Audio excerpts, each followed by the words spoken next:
Hello, everyone. Good evening to you all. It's good to see you all tonight, and I hope you're enjoying the day. It's a good one. Looks like we have a lot of people on tonight. That's great. Um, I didn't come in quite early enough to get everyone from the beginning, so I'm going to go back and see what I can do. So I see Sister Marlene in there. Good to see you in. Oh, and we also have Susan and Colin. Wow, that's tremendous. And let's see who else. Jenny and Sam are in. That's fantastic. I'm just scrolling on down through just to have a quick look. There's Mark and Angela and Alan and Angeline. Good to see you. Hope you're feeling better, Angeline. We prayed for you on Sunday and hope that you guys will be back with us this coming Sunday. Let's see. Anyone else in there that I've missed? I don't think so. Oh, there's Linda. Yep, Sister Linda's in. Good to see you. And Dieter. Great. Good to see you. I hope you got my message about Joe. Joe's actually out of hospital now. He's been released from hospital, and he's back home as of today, or yesterday, I think it was. And that's a blessing. He really did do well in his rehab, and so they were happy to send him home. We still need to pray for him, obviously. And there's Karen in the group as well. But it's good to chat with everyone tonight. We have a wide-ranging lesson tonight, although it's only covering a few verses. You know, last week we talked about Daniel chapter 8, mainly about the ram and the he-goat. And tonight we're going to press on from there. And I'm sure it's one that people want to hear as well, about that little horn that comes up. And so hopefully we'll be able to give you some ideas here. There's a bit of change in the background. If you see that, it's just moving stuff around to try to make a little bit more room and still store everything in, as you know. So far, so good. I haven't, the books haven't collapsed on me, and I'm still in good health. So that's a good thing for us. So tonight we're looking at Daniel chapter 8, and we're continuing on. So we're going to start in verse 9, and I'm going to get there also. I have this on the screen, so I'm going to be looking over there to read. So just bear with me if you would, because it's going to be important that we cover these off fairly quickly. Let's look at the first part, which is the dream that Daniel had. Now, this comes in two sections. So we're going to look at the dream, which Daniel had, and we're also then going to follow up with the explanation that Daniel gets, or the interpretation of the dream that is given to him. And so those two parts will make up tonight's lesson. And also we'll be looking at some historical aspects as well. So first of all, let's look in verse 9, and we'll read verses 9 through 14. It says, and out of one of them, and we're going to stop right there. I know that's not much reading, but in order to understand, we need to go back and just remember, refresh our minds that there was a ram, and the ram was represented by Medo-Persia, if you recall. And that ram was in control of the world. So the ram represents Medo-Persia, and also represents, in Nebuchadnezzar's vision, that breast and arms of silver. Then we come to the next part of Daniel's dream, which was the he-goat, which is reckoned to the belly of brass in the great vision that Nebuchadnezzar had in chapter 2. And so we see these things, explanations of these things coming. This he-goat had a great horn between its eyes. And of course, that great horn represents a king, and it represents Alexander the Great, of course, who was the powerful king of Greece, who followed his father Philip on the throne. And it was under his leadership that the Grecian Empire simply swept across the world. It's likened in visions to that leopard with wings. It's also the belly of brass in Nebuchadnezzar's dream, as we mentioned. And so across the known world of his day, Alexander went, and he pushed and knocked back and overcame the ram. And so the kingdom was his, the kingdom of the whole known world at that time. Alexander the Great ruled. And so Alexander died, and that's noted in our text by saying that horn was broken, verse 8. And for it came up four notable ones toward the four winds of heaven. And four notable ones, that's four notable kings or horns again, that came up in the place of Alexander. And the Grecian kingdom was divided up into segments, into the generals of Alexander the Great. And I mentioned them, Ptolemy, which oversaw Egypt and Israel. He was virtually a king over those regions. The Seleucids, who were Syria, Babylon, Media, and Persia. And then Antigonus, which was Asia Minor, going all the way across to Philippi in what would be called Macedonia later, and Cassander, who was Greece and going over a bit from there to say Philippi. So from Greece all the way up to Philippi, Cassander ruled. So these were the four generals of Alexander, and they divided up this kingdom amongst themselves. It fell out just like was predicted long before those events took place. And it says then, out of one of them, that is, out of one of those four horns that rose up at the death of Alexander the Great, and out of one of them came forth a little horn, which waxed exceeding great toward the south and toward the east and toward the pleasant land. They're talking about the land of Israel. And it waxed great, even to the host of heaven, and it cast down some of the host of the stars to the ground and stamped upon them. Yea, he magnified himself, even to the prince of the host, and by him was the daily sacrifice taken away. And the place of his sanctuary was cast down, and an host was given unto him against the daily sacrifice by reason of transgression. And it cast down the truth to the ground, and it practiced and prospered. Then I heard one saint, he says, speaking unto another saint, and said unto that certain saint which spake, how long shall the vision concerning the daily sacrifice and the transgression of desolation to give both the sanctuary and the host to be trodden under foot? And he said unto me, unto 2,300 days, and then shall the sanctuary be cleansed. So this was the dream that Daniel had. He saw all of this in the vision of a dream.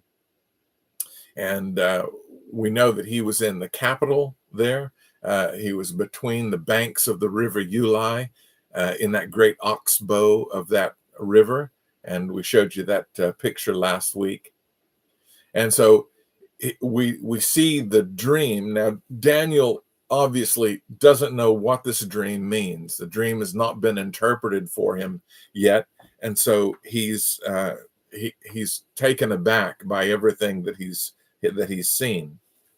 Now in chapter 15 through 19, we're not going to read that, but it talks about the interpretation. Well, let's go ahead. It says, and it came to pass when even I, Daniel, had seen the vision and sought for the meaning, then behold. So he was seeking for a meaning.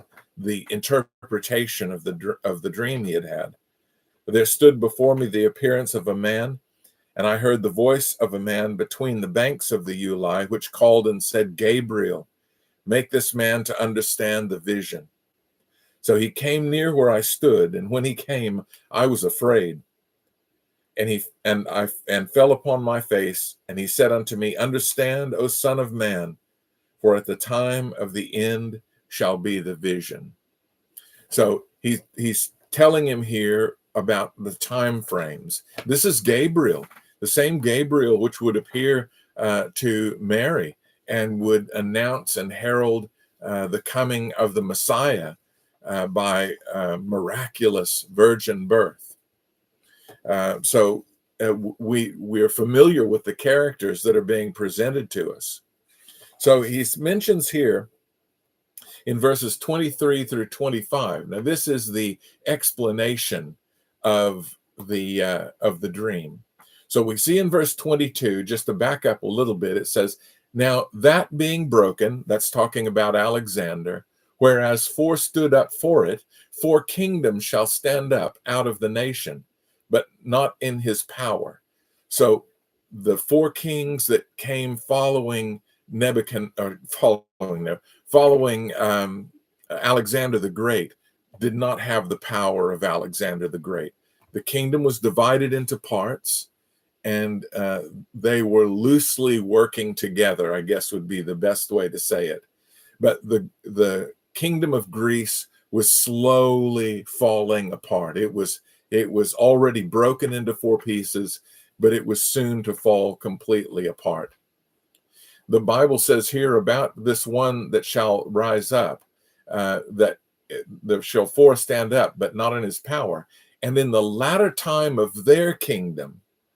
So now the Lord is giving us through his word, he's giving us insight into the timeline of this vision.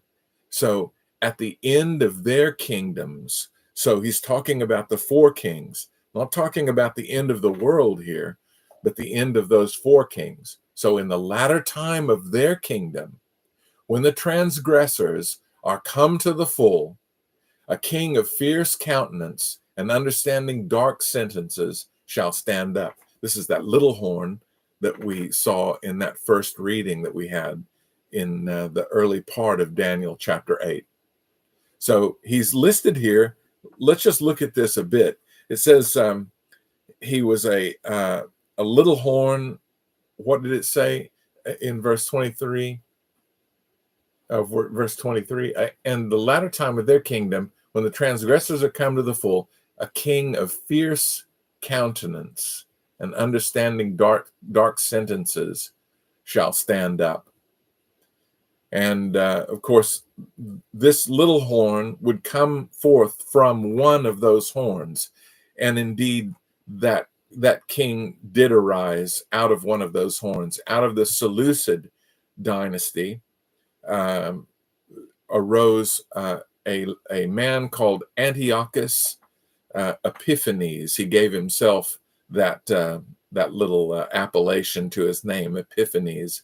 It literally means bright and shining, and he considered himself to be God in flesh. Now, it says here about that time frame that he will rise in the end of their kingdoms, and he definitely did.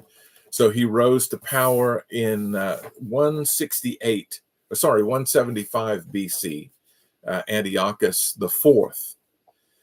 So there were other Antiochuses. Antiochus the Third was his father. He had a brother who briefly took over at the death of his father, but then following the death of his brother, Antiochus IV, also known as Epiphanes, took control of the Seleucid Empire, and he expanded it.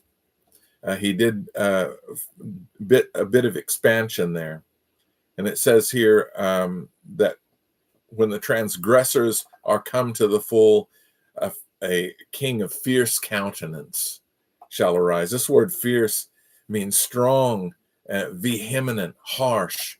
So a harsh king shall arise. Now, it's interesting. I've read so much about Antiochus.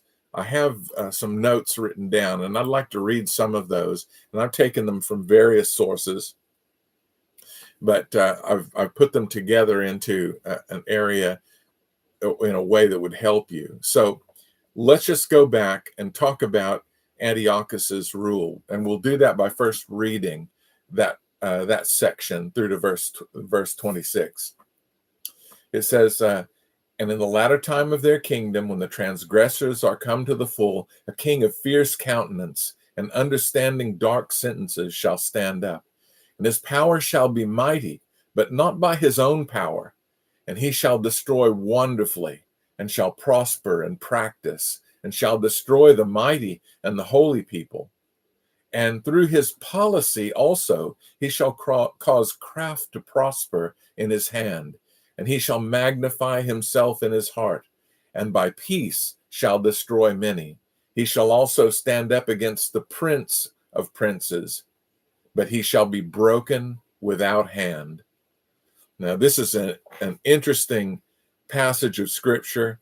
This is the interpretation of Daniel's dream, which we saw in the first part of this chapter. This is the interpretation of that dream given to him by Gabriel. So God says to Gabriel, explain to this man, tell this man about the times of the end. And so Daniel is instructed by Gabriel himself, which is a fantastic thing. Now, Antiochus Epiphanes certainly fits this time frame. In the end of these four kings, and this was definitely the end of that kingdom, Antiochus would take power. Antiochus IV would take power about 75 BC. And by 164 or 175, by 164 BC, he would be dead. And so would the kingdom be coming to an end, and the Roman rulership of the known world would take its place. Now, for most of their rule, this is part of this stuff that I've read, for most of their rule, the Seleucids, that is that portion of the kingdom of Alexandria that was down in Antioch and Medo-Persia and Babylon and across to the coast there. They followed Alexander's policy, and Alexander had a policy of using local rulers and princes to help rule the vastly diverse tribes of his kingdom. I mean, the differences in beliefs of all of the tribes that were under the rule of both so the Seleucid kings and Antiochus were unbelievable. So it says here the Jews were permitted under that type of rule to maintain their religious ways and culture as long as they paid the required tributes. So as long as you paid the dues, you could continue on. They would let the local rulers rule. In 187 BC, Antiochus the third, who was succeeded by his eldest son, Seleucus the fourth Philopater. So this was in 187 BC. And then by his youngest son, Antiochus IV Epiphanes. So this is actually him taking over. So in 175 BC, Antiochus IV, known as Epiphanes, he's the one we're talking about for the rest of this evening. The kingdom he inherited contained resistance and rebellion in enough measure to warrant a crackdown. Now imagine that. Imagine that you come to power and your kingdom is falling apart around you. It's in disarray. There are rebellions in every corner. What do you think would be the plan of this new ruler, Antiochus the fourth Epiphanes? Well, Antiochus determined to unify all the religions of his region. So he's going to crack down. He's going to be the stern man. He's going to be the man of fierce countenance, right? He's going to crush this dissent. He was just the man for the job. So he decided to unify the religions of the region by compelling everyone to worship him as the paramount god, the Greek god Zeus in human form. That's how he pictured himself. In his mind, he was lifted up, wasn't he? In his heart, he thought great things about himself. So for the first time, his image appeared on coinage to remind the people that he was Theos Epiphanes, that is, the manifest God, or God made flesh. That in itself is sacrilege when we consider that the Lord Jesus Christ would not come for another 175 years following the ascent to the throne of Antiochus. But such was the big and pig-headedness of this ruler. So we're told that in 168 BC, or thereabouts, 167, Antiochus led a force to capture Alexandria in Egypt. He was going to start his crackdown, and he was going to do that by extending his kingdom into Egypt. You see, the Ptolemies ruled in Egypt, and he was bound and determined to take Alexandria. So after receiving submissions of peace from the inhabitants of Memphis and the rest of the Egyptian people, some submitted voluntarily, others submitted to his threats. He was a very cunning ruler. Antiochus marched by easy stages toward Alexandria, and after crossing the river Eleusis, about 4 miles from Alexandria, he was met by Roman commissioners, and one in particular, it says, to whom he gave a friendly greeting and held out his hand. The general's name was, or the emissary's name from Rome was Popilius. So Popilius, when Antiochus reached out his hand to shake his hand, Popilius put in Alexander's hand a parchment, a writing. And he said, this is the decree of the Senate to him. First read everything. And so Antiochus read the epistle that was sent from the Roman Senate by Popilius.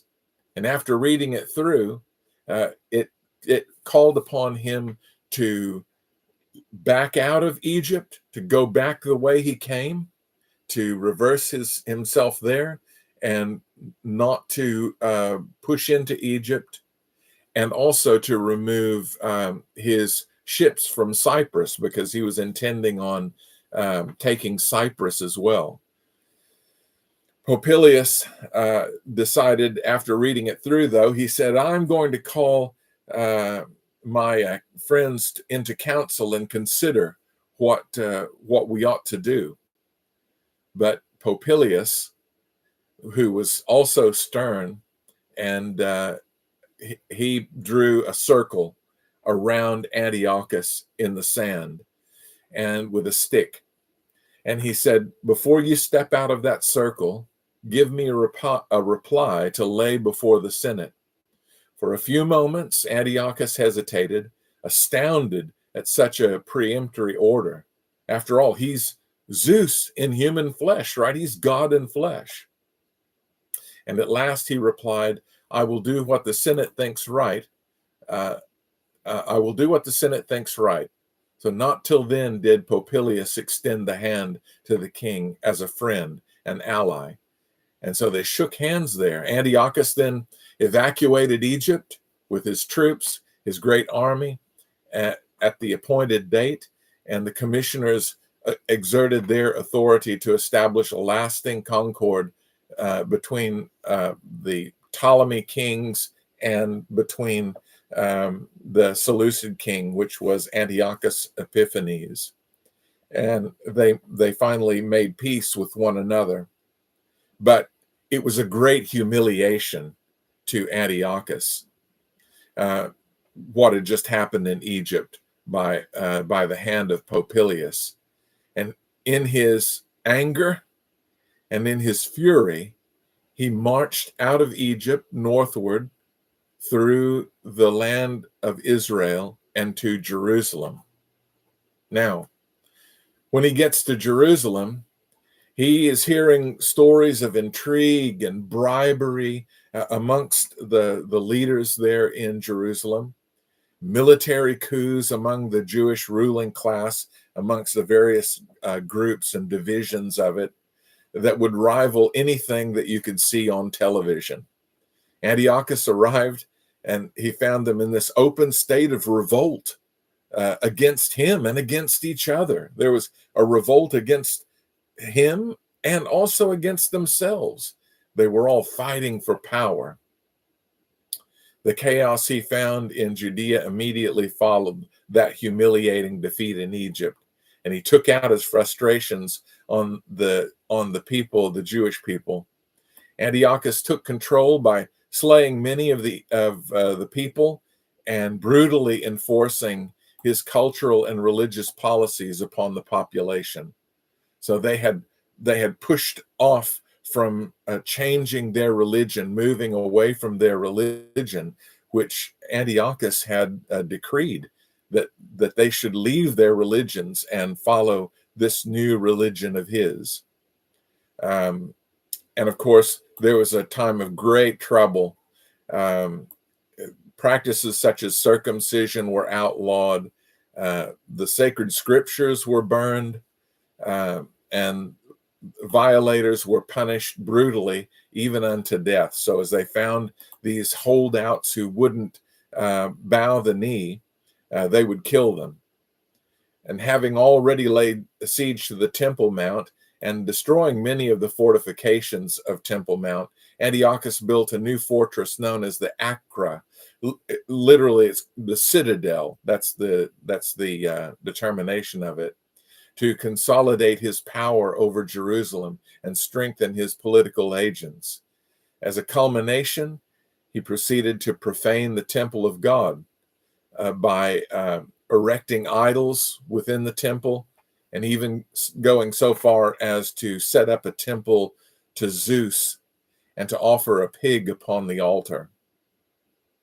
Now, following all of these atrocities and abominations that he forfeited and put forth upon the people, Antiochus left his generals in charge of Judea. So he had done all of the damage, and he left his generals in charge of Judea, and he went to fight wars in the east against the Parthians. And so the great villain Antiochus, Zeus incarnate himself, suffered a military defeat in the east, and he contracted an illness, and he died in 164 BC. Now, what's amazing about this is that the disease that he encountered was much like the disease that would come later upon Herod. So it said here, I'm just going to read a section of something that I saw earlier, which really makes it come home to you. It says, he shall be broken without hand. Remember how that was mentioned there in verse 25, the end of it. He shall be broken without hand, alluding to his being a horn, that is, a king. It is expressive of his death and the manner of it, that he should not die by the hand of an enemy in battle, nor be assassinated by the hand of a man, but be cut off by the hand of God. So, in 164, we know that Antiochus died, but he was stricken with a violent disorder when he went into the east to fight. And what happened, according to the historians of the age, that his bowels and his body was contracted some great disease, and he had worms in his flesh, and his flesh actually flaked off from his body. And according to those historians, it emitted a horrible stench that even his generals couldn't stand. And so he died in misery and in horror, just as it was prophesied that he would be broken without hand. Now let's go back. We've got just a few minutes. Let's go back because I want to look at some of these descriptions. We talked about him being of a fierce countenance. It says understanding dark sentences as well. You'll find that in verse 23, I think. Yeah, understanding dark sentences shall stand up. So this word understanding obviously means the use of the mind, that he's able to discern things. He's able to understand. But what are dark sentences? Sounds very mysterious, doesn't it? Literally, it's puzzles, tricks, conundrums, riddles, or obscure sayings. And so this man understood the ways of negotiation, both the good and the bad. Um, he often used this. You know how people can be lulled into a false sense of security and then they're destroyed in a moment. This was the way of such a man. So he was a man who was very clever, but not clever in a righteous way. His cleverness was evil, and that's for sure. It says he shall stand up, and literally the idea here is to be made to stand up. So we know, as we've seen before on many occasions, that God sets up and pulls down rulers. All of these things happen in accordance with his will and his plan. So Antiochus is made to stand because of the sins of the people who inhabited Jerusalem. I told you there was a lot of intrigue and they were fighting amongst themselves. And for the most part, they had given up the true religion. They were teaching, as Jesus would say during his ministry some 175 years afterward, they were teaching for doctrines the commandments of men. And so the truth devolved into error. And so when the transgressors were come to the full, this man was made to stand up. And not only did he suffer that defeat in Egypt at the hands of Popilius, as we saw, he also took out his vengeance upon Jerusalem. This was all prophesied. And just like Nebuchadnezzar had destroyed Jerusalem and the temple would be broken down during his days, so God raises up the hand of another man to chastise the people. And that certainly did happen in those days. It says, he shall destroy wonderfully. The word destroy there means to decay or rot and corrode. So you can imagine something, a piece of steel exposed to seawater, just corroding and decaying and falling to pieces. That's the idea of his destruction here. He destroys, and so everything rots and corrodes and goes to ruin. And it says, he shall destroy wonderfully. He shall prosper. The word prosper means to push forward, and he certainly did. Antiochus Epiphanes pushed forward and extended his kingdom for a time before it started to fall away. As he fell back from Egypt and he lost all the ground that he had gained, so he went into the east to fight the Parthians and the Medes and Persians, and that's where his downfall came. He lost battles there, lost ground. So he shall practice. This word practice means to do or make in the broadest sense and the widest applications. So he's going to make himself to prosper and practice. He shall destroy the holy people. Again, The word destroy here means to cause to decay, rot, and corrode. And that's exactly what happened. From the time he became king, decrees went out to the people in the land of Israel that they were to forsake their God, to forsake the law, to forsake the all of the things to do with the law, and to worship his gods, that is, the gods of Antiochus Epiphanes. And there were some who decided to do it. You know, they were put under pressure, and there were some there who had no love or concern for the word of God, and so they quickly went away from it. And this was part of the reason for all of the infighting and the troubles. You know, there's always a remnant who holds strong to the truth and believe. And there was a remnant in Jerusalem then. I don't mean for you to think that there was no one there who believed the truth, but the transgressors were come to the full. The transgressions were there and needed to be addressed by correction. And so that was the correction that was to come. So we're told that it was in 167 BC. In fact, it was in December that that altar was set up in the temple, that altar to Zeus, and sacrifice was made to Zeus. And you see how this was Antiochus Epiphanes standing up against the Prince of Princes. Who's that? Why, it's the King of Kings. He stood up against him, and he threw down the holy people, the people of the temple that were in charge, those that hadn't bowed the knee, and he put them down. And he set up this altar, and he fought against God himself. But it would take about 3 years for the temple to be cleansed. That is, for the Israelites to raise up enough of a revolt to get in and to cleanse the temple. So that would have happened about 164 BC. You know what also happened in 164 BC? Antiochus Epiphanes died.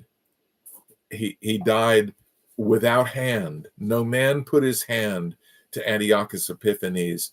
He died from the inside out, without hand, just as the Bible prophesies. Antiochus Epiphanes is a type of the coming Antichrist, right? So he is a historical figure that we can look to and see and read about, who is a type of that coming Antichrist, the one that we read about in the book of Revelation. And as we go on through Daniel, we're going to see more and more in the way of prophecies, and obviously we will be seeing more and more of what was to come. So God had allowed Daniel to see right down to the destruction of the Grecian kingdom, because literally that prophecy ends with the destruction of this little horn. And when that little horn is broken, that is virtually at that time the end of the Grecian Empire. It was time for a new empire to rise, the Roman Empire. And the Roman Empire would be a long-standing kingdom, but which has its remnants even to our day, the toes of iron mingled with clay. And so we'll be looking at this as we go on forward from here. And I hope that you've gleaned something from it. You've seen a type of the Antichrist to come. And so when the time comes that we talk about that Antichrist, which is still to come in our day, you'll have some understanding of what it is, and who he is, and the power that he will exert, and that he will meet the same end. Right? Well, I appreciate you all coming into the the chat here and also coming into the live stream and listening. And we're looking forward to this coming Sunday's messages. We're still in Romans chapter 13. We're finishing that up in the morning service, and it is going to be a revival message. So it would do us all good to be there, to be encouraged and strengthened. We meet at the Morayfield East State School at 10 a.m. in the morning on Sunday, and again at 5 p.m. In the evening. And we hope to see you there. But we want to make sure that we see you here next week in our live stream, Thursday Night Live. And until then, God bless you and keep you, and good night.